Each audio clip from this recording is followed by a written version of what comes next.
I'm Brianna, 31, female. I live in a quiet suburban town, the kind of place where you know your neighbor's dogs by name. For the last 2 years, my life has been a relentless cycle of work, sleep, and more work, all revolving around my job as an IT support specialist. I thought I was rebuilding my life in the safety of my family home, but I was actually funding my brother's lavish lifestyle without even knowing it.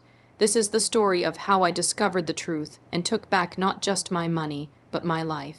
Before this story unfolds, I'd love to connect with you.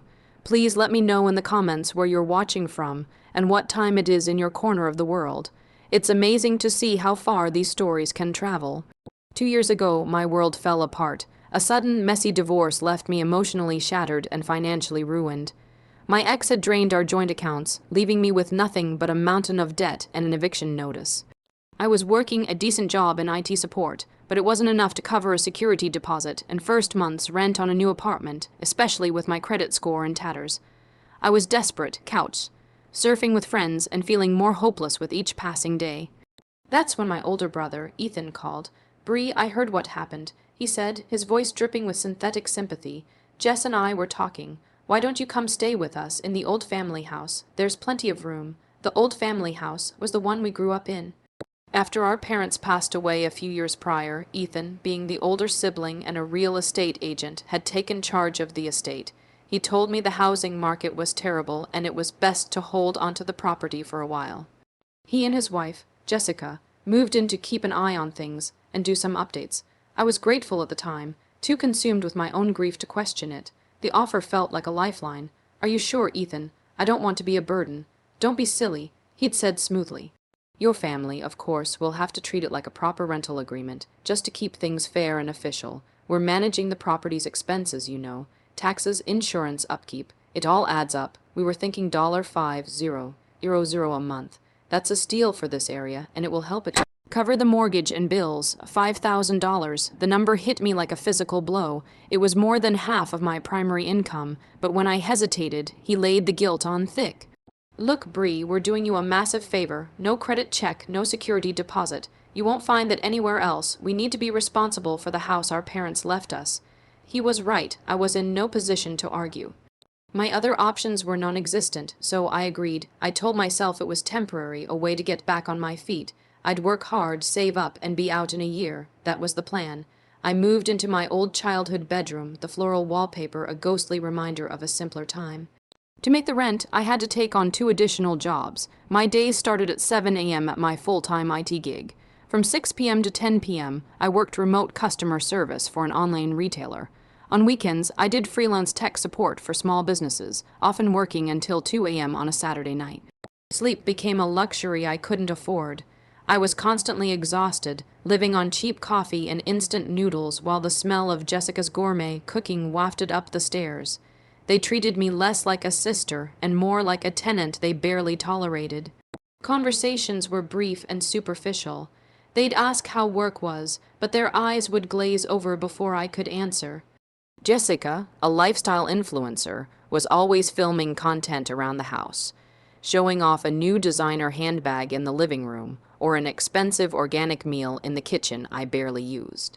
"Hey, Bree, could you maybe stay in your room for a bit? The lighting in the hallway is perfect for this shot." She'd say, not unkindly, but with an air of dismissal that made me feel like an inconvenient piece of furniture. I was a ghost in my own home, paying an exorbitant price for the privilege. The first year was a blur of exhaustion. I paid the $5,000 on the first of every month, directly transferred to Ethan's account without fail. I never missed a payment, even if it meant skipping meals or putting off buying new work clothes. My life was a monotonous loop of work, eat, sleep, repeat. I barely saw my friends. My coworker, Olivia, would often look at me with concern. "Brianna, you look like you haven't slept in a week," she'd say, offering me half of her sandwich. "Is everything okay?" I'd just smile weakly and say, "Just hustling, trying to save up." I was too ashamed to admit the truth, that I was working nearly 80 hours a week just to afford rent in my own family home, paid to my own brother. Meanwhile, Ethan and Jessica's lifestyle only grew more extravagant. There were new cars in the driveway, a sleek Tesla for him, a luxury SUV for her, Jessica's Instagram was a curated gallery of their perfect life, weekend trips to Napa, Michelin, star dinners, and shopping sprees where she'd unbox purses that cost more than my monthly salary. She'd tag her posts with things like #hard work pays off and #blessed. I'd see them from my bedroom window, laughing as they loaded suitcases into their car for another vacation, and a bitter knot would form in my stomach. My rent was supposed to be helping with the mortgage and upkeep, but the house itself was starting to show signs of neglect. A leaky faucet in the upstairs bathroom, which I mentioned to Ethan several times, was ignored. "I'll get to it, Bree, just been swamped," he'd say before heading out to play a round of golf. I ended up watching a video tutorial and fixing it myself. The paint on the porch was peeling, and a loose railing became a permanent fixture.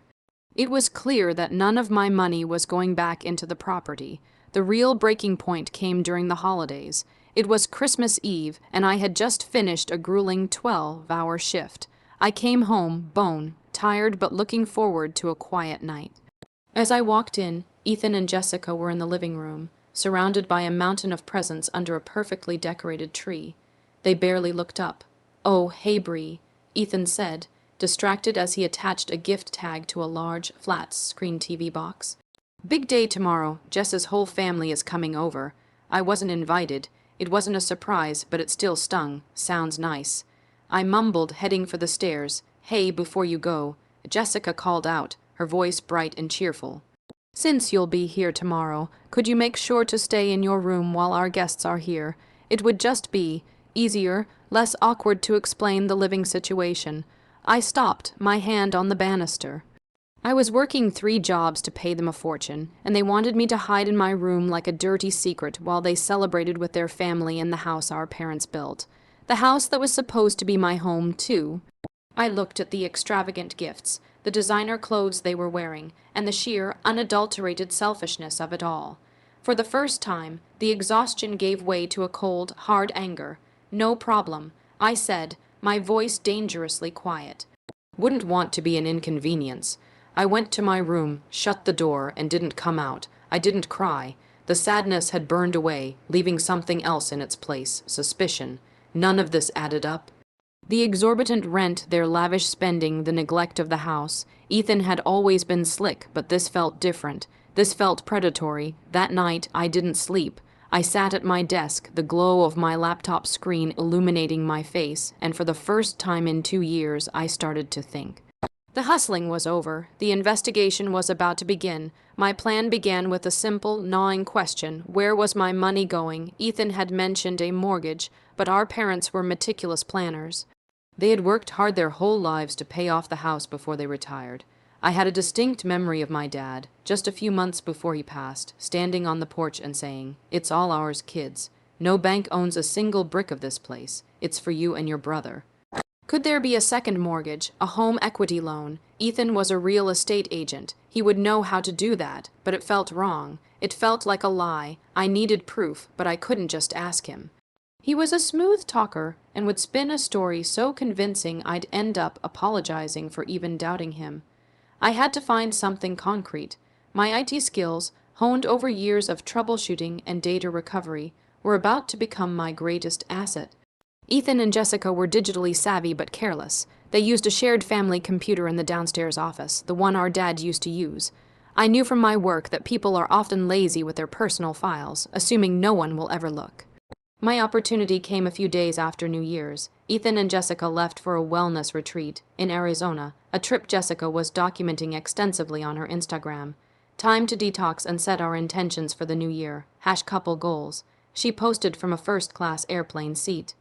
While they were gone, the house was mine. I went straight to the office. The computer was password. Protected, but it was Ethan's birthday, a ridiculously simple password. I was in within seconds. His desktop was a mess of files, but I wasn't interested in his work documents. I was looking for financial records. I started with the most obvious folders: finances, house, important docs. They contained utility bills and old insurance papers, but nothing about a mortgage. I decided to run a search for keywords on the entire hard drive: loan, mortgage, bank statement. For an hour, I found nothing. My heart began to sink. Maybe I was wrong. Maybe I was just being paranoid and bitter. Then, I remembered my dad's old digital filing system. He was a creature of habit and had taught Ethan and me how to use a specific encrypted folder for sensitive documents. It was a long shot, but maybe Ethan was still using it. I found the encrypted drive, a relic from a decade ago. The password prompt popped up. It would be something my dad chose, something sentimental. I tried their anniversary, nothing. Their birthdays, nothing. Then I remembered my dad's old boat, his pride and joy. Its name was the Brianna. My hands trembled as I typed it in. Access granted. The folder opened, and there it was, a file named House Ledger, XLSX. It wasn't a bank document.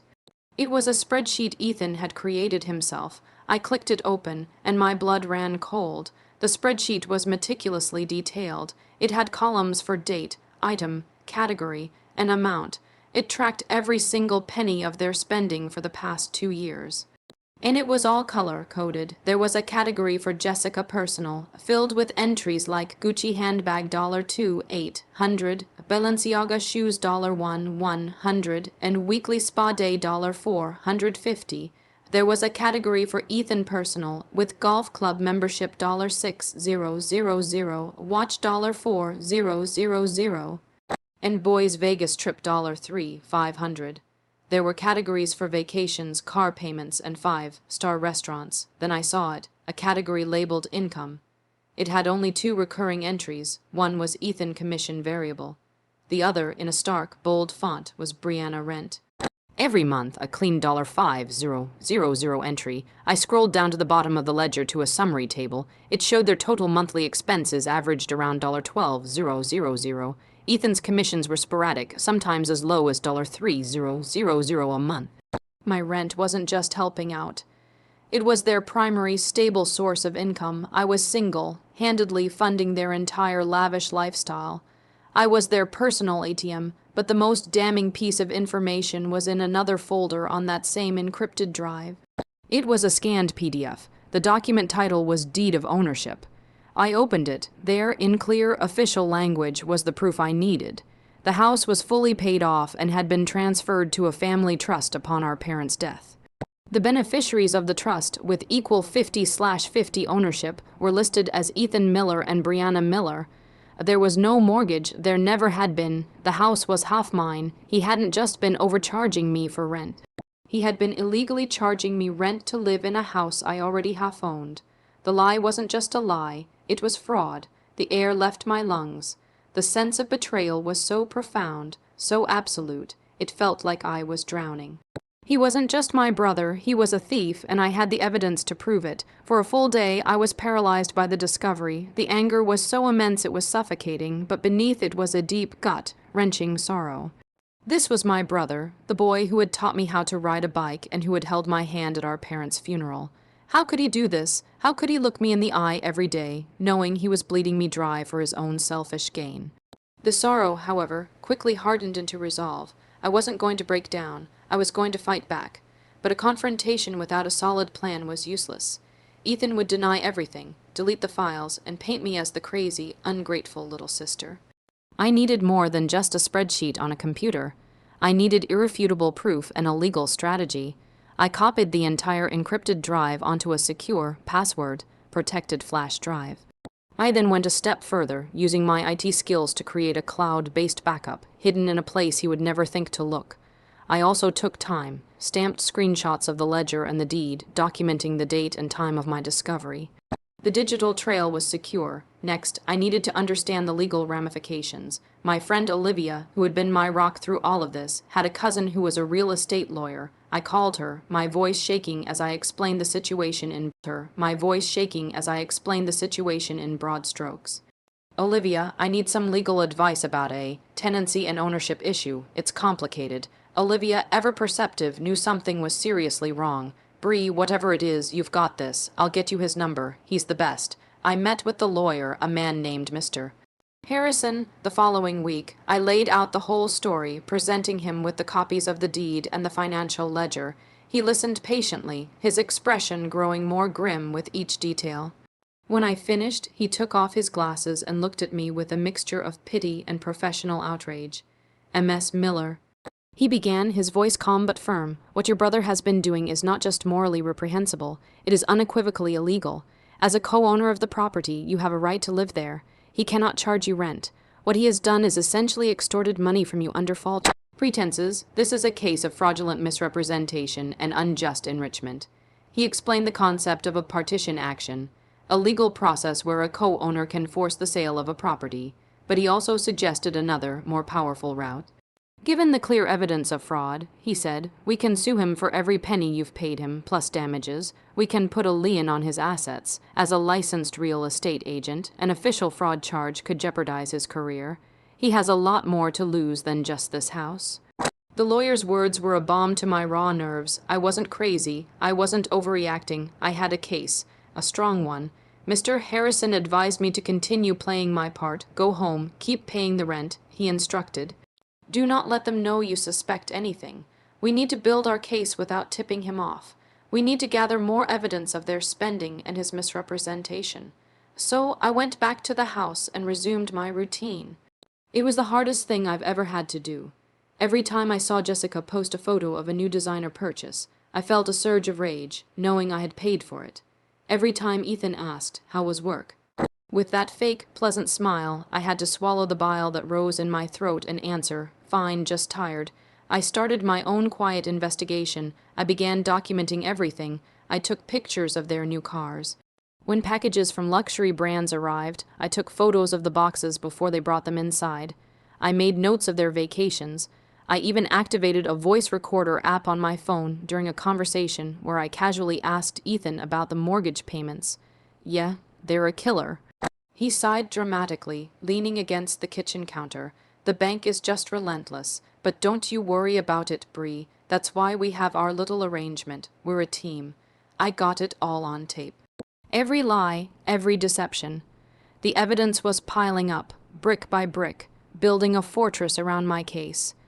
The timid, broken woman who had moved in 2 years ago was gone. In her place was someone methodical, patient, and absolutely determined to get justice. They thought I was their doormat. They were about to find out I was the foundation of the house, and I was about to shake it to its very core. For the next 2 months, I lived a double life. By day, I was the exhausted but compliant sister and tenant, working my 3 jobs and transferring the $5,000 on time. By night, I was a meticulous strategist, working with Mr. Harrison to prepare for the final move. The emotional toll was immense. Smiling at Ethan and Jessica felt like swallowing shards of glass, but the thought of the end game kept me going. Our strategy had 2 phases. Phase 1 was financial separation. Mr. Harrison helped me open new bank accounts at a different bank and quietly start redirecting my paychecks there. We needed to make sure that when the bomb dropped, my money was secure and far from Ethan's reach. Phase 2 was the legal assault. Mr. Harrison drafted a comprehensive legal complaint. It detailed the fraudulent misrepresentation regarding the mortgage, the unjust enrichment from the $120,000 I had paid in rent, and a demand for a full accounting of the family trust that owned the house. The complaint also included a petition for a partition by sale, forcing the house to be sold and the proceeds divided. But we included a special clause, one that Mr. Harrison called the hammer. The clause stipulated that before the proceeds were split, I was to be reimbursed the full $120,000 directly from Ethan's half of the sale. Furthermore, it demanded that he cover all legal fees for both sides, given his fraudulent conduct as the trustee. Finally, it included a notice that we would be filing a formal complaint with the State Real Estate Licensing Board, which could result in the suspension or revocation of his license. This is not a negotiation, Brianna. Mr.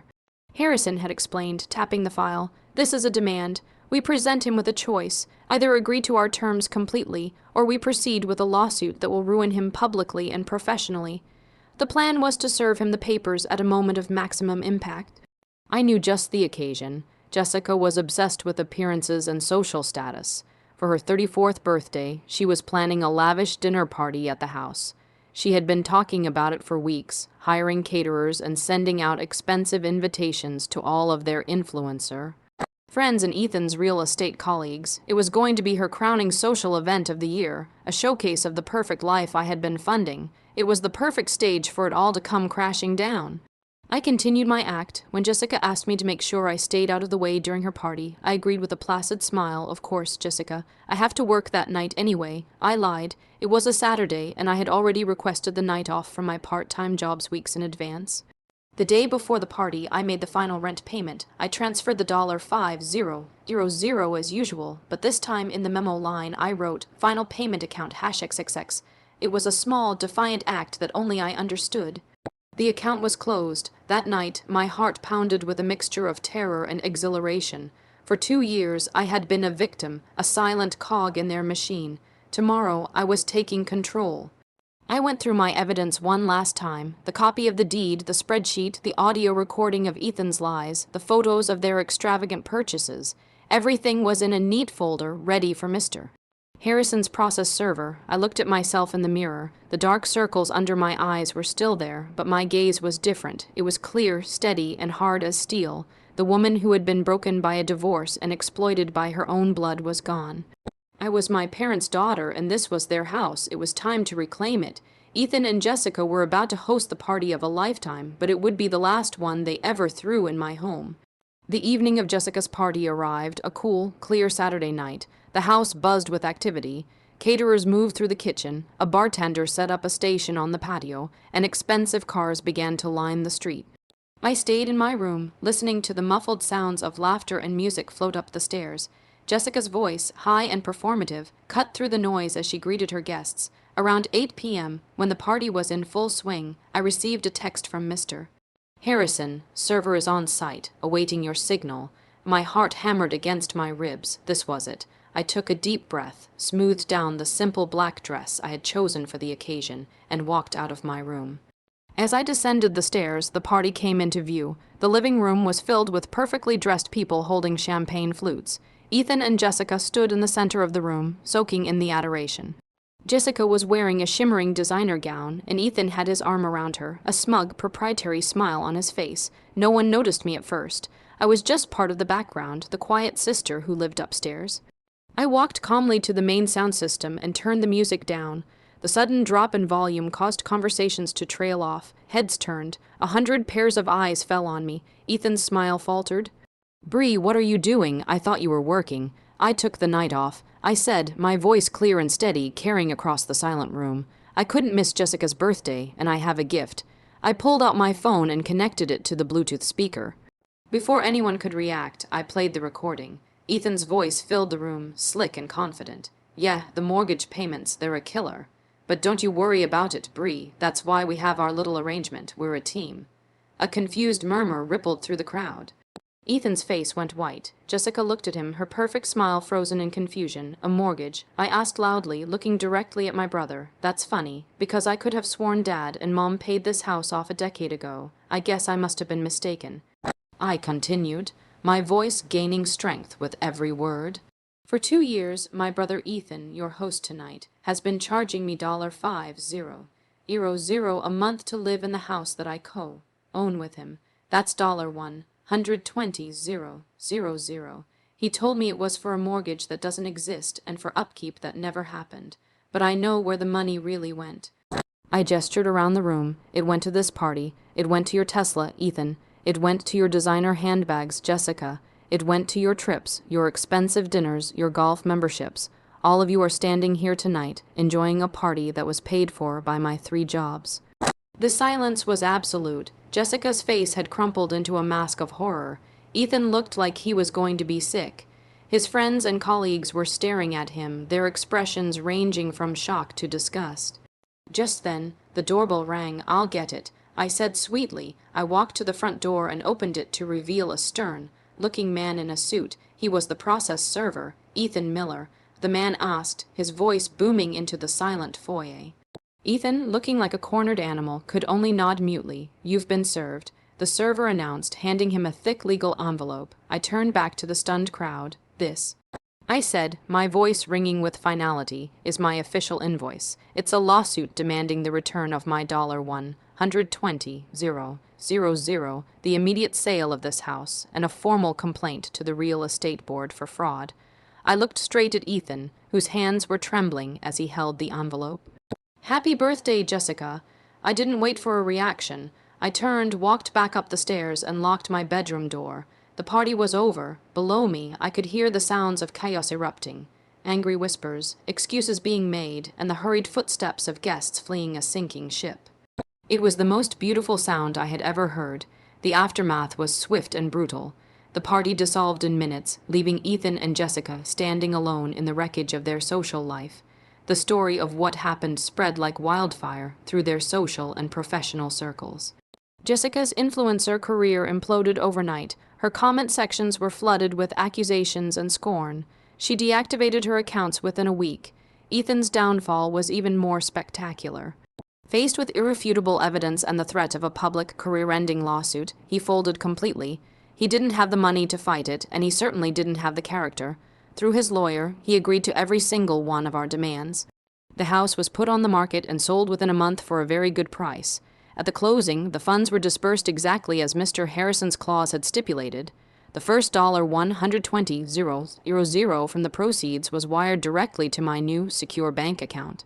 All legal fees were paid out of Ethan's remaining share. What was left for him and Jessica was barely enough for a down payment on a small condo in a less desirable part of town. As for his real estate license, the formal complaint was enough.